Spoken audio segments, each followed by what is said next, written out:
हे भैया, Ram Ram. Hello hello hello. क्या नाम है आपका?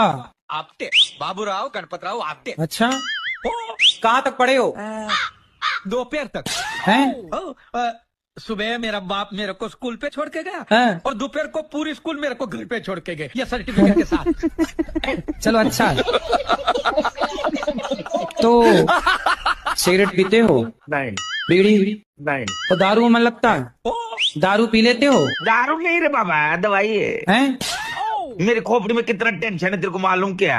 दवाई है रे। काम तो आपसे ज्यादा हम करते हैं, हमें ज्यादा टेंशन होनी चाहिए, पर हम शराब तो नहीं पीते। Smart boy. क्या बाबा तू पनौती मत मार रे। कौन सी वाली शराब पीते हो? खंबा दारू दारू। पौआ हुआ भी चढ़ा लेते हो? जो मिल जाए सब पी जाते हो? तो नाली का पानी मिल जाएगा वो पी जाओगे? क्या मायला उठा के बाल्टी मार का साला पानी नहीं मांगेगा। अरे भैया ना गुस्सा हो प्रभु।